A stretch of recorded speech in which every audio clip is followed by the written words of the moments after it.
Queridos alumnos, considerando las clases tan cortas, estoy haciendo este video para contarles un poquito acerca de los inicios de la psicología y considerando que la psicología es tan amplia, hablaremos un poco acerca de lo que fue la psicología eh, durante la época de los filósofos griegos. Entonces iniciaremos revisando la palabra psicología, psique, que significa alma, y logos, que significa estudio o tratado, estudio del alma, pero también el estudio del espíritu, el estudio de la conciencia, el estudio actualmente como se conoce el estudio de la conducta.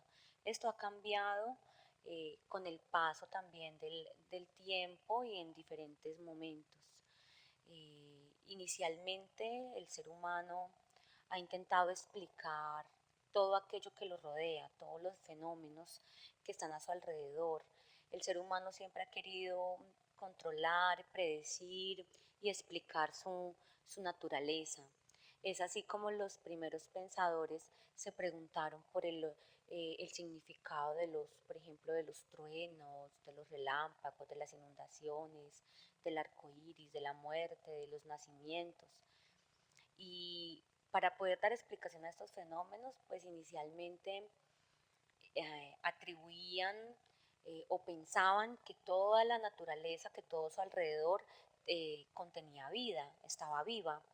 A esto se le llamó animismo. También adjudicaban atributos humanos a toda la naturaleza. Entonces así podían pensar, por ejemplo, que la tierra estaba enojada o que estaba tranquila, que la luna estaba enojada. Otra de las explicaciones que intentaron dar fue atribuirle a todos los elementos de la naturaleza un espíritu. Entonces fue así como la magia, por ejemplo, era una manera que encontraron de tratar de comunicarse con el espíritu que contenía todos los elementos de la naturaleza. Entonces consideraban que rituales, que palabras o que conductas humanas adecuadas podían permitir la comunicación con los espíritus. Otra de las explicaciones que intentaron dar fue por medio de la religión. Para este entonces se dividía en dos grandes categorías. La religión olímpica era la tendencia a pensar que los dioses poseían similitudes con los seres humanos, y la religión dionisiaca órfica, y era la tendencia a pensar que el alma se encontraba encarcelado en el cuerpo y que debía ser liberada para permitir la unión con el resto de los dioses. Los griegos de clase alta pertenecían en su gran mayoría a la religión olímpica, y los de clase baja pues tendían a pertenecer a la dionisiaca órfica.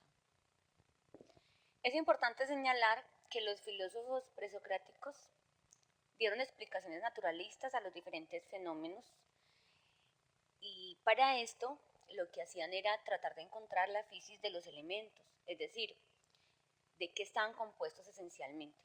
Para muchos filósofos, la fisis o el elemento principal estaba en el agua, en el fuego, en los números, en el átomo o en diferentes elementos unidos.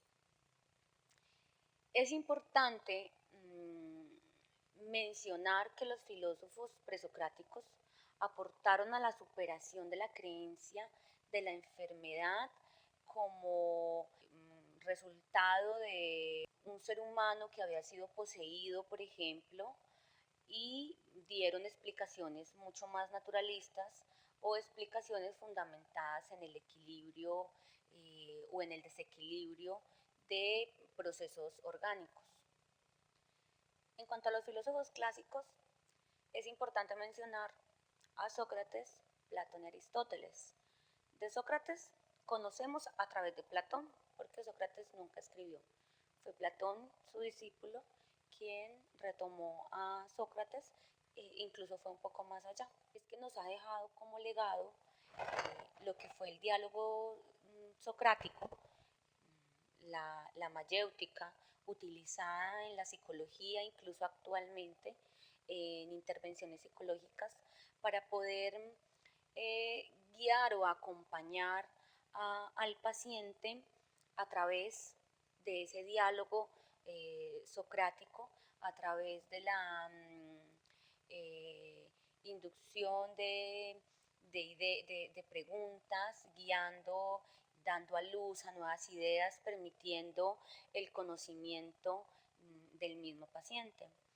En cuanto a Platón y Aristóteles, pues los planteamientos de ellos son muy grandes, aportaron a todas las diferentes disciplinas y ciencias, pero específicamente con la psicología es importante mencionar sus cuestionamientos en cuanto al alma.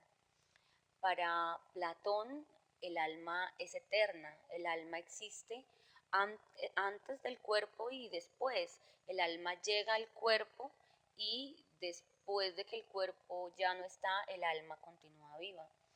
Para Aristóteles, en cambio, el alma es en cuanto el cuerpo existe y deja de existir cuando el cuerpo deja de existir. Carece de sentido el alma sin el cuerpo. Después de la muerte de Aristóteles, se dan unas corrientes filosóficas, dados nuevos planteamientos acerca de la conducta del ser humano. Entre estas corrientes encontramos el escepticismo, que tiene como base fundamental pensar que nada se puede conocer con certidumbre. Esto evitaría muchas frustraciones en la medida en que cualquier cosa era susceptible de ser falsa. Otra de estas corrientes es el cinismo, que se basa fundamentalmente en el regreso a la naturaleza como fuente de la buena vida, ya que la sociedad era una distorsión de la naturaleza. El epicureísmo como la búsqueda de placer, placer entendido como la ausencia de dolor. Este placer no estaba en la posesión de las cosas, sino todo lo contrario. Entre menos se necesitara, mucho mejor o más placer se generaba. Y el estoicismo, basado fundamentalmente en vivir en armonía con la naturaleza, siendo esta un plan divino que debía aceptarse tal cual, sin mayores reparos. Después de la época de la búsqueda de la buena vida, hay una disminución en el ritmo con el que venía avanzando el estudio de la ciencia, ya que la religión intenta dar explicación a todos los fenómenos de la naturaleza. Sin embargo, se generan algunas corrientes filosóficas, entre ellas el racionalismo, y basa sus postulados en la razón como fuente de todo conocimiento. Aquí encontramos algunos pensadores relevantes como Galileo, Copérnico, Newton, Descartes. Mencionaremos a dos de ellos. Newton, quien a pesar de ser muy religioso, muy creyente, estudia la naturaleza considerando que si Dios había creado la naturaleza, al estudiar la naturaleza estaba estudiando a Dios.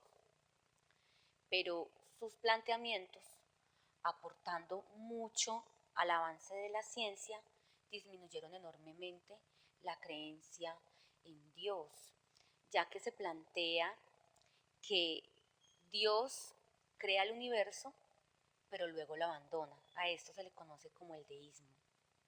Descartes es importante para el estudio de la psicología porque él plantea un dualismo entre mente y cuerpo. Él plantea que la mente se encuentra en todo el cuerpo y que su comunicación se da a través de la glándula pineal. Él menciona la glándula pineal como la comunicación entre mente y cuerpo porque es una estructura del cerebro del ser humano que no se repite y que además erróneamente pensaba que se encontraba únicamente en los seres humanos. Continuando con el estudio del conocimiento, se dan otras corrientes filosóficas como son el empirismo y el positivismo más o menos en el año 1600. El empirismo, completamente opuesto al racionalismo, consideraba que la base de todo conocimiento era la experiencia sensorial. Aquí encontramos a John Locke como uno de sus principales exponentes, quien hace una analogía del ser humano con una tabla rasa, es decir, el ser humano nace como una pizarra en blanco y a partir de la experiencia sensorial se va construyendo y se va formando todo el conocimiento. De igual manera tenemos el positivismo de Augusto Comte, quien manifestaba que el único conocimiento válido era el que podía ser observable, medible y cuantificable. Para él el único conocimiento válido era el científico. Rechazaba cualquier conocimiento metafísico. Asimismo, más o menos en el 1700 se dan otras corrientes filosóficas como son el romanticismo y el existencialismo. En el romanticismo encontramos a Rousseau como uno de sus principales exponentes, quien manifestaba otro tipo de conocimiento válido como era el conocimiento personal o el conocimiento individual. Rousseau manifestaba que el ser humano nace bueno y que era corrompido por la sociedad. En cuanto al existencialismo, se hace hincapié al conocimiento individual, personal, al significado de la vida, a la posibilidad de elegir libremente, y aquí encontramos algunos principales exponentes como son Kierkegaard, Nietzsche y Schopenhauer, eh, quienes pueden ser estudiados con un poco más de profundidad para comprender otro postulado básico de conocimiento que se enfoca en lo individual y lo personal o la experiencia subjetiva.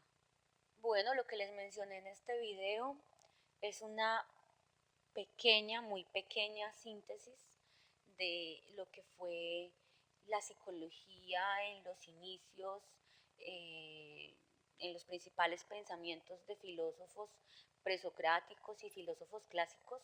Es importante que ustedes puedan revisar la bibliografía y que puedan profundizar un poco más en estos temas.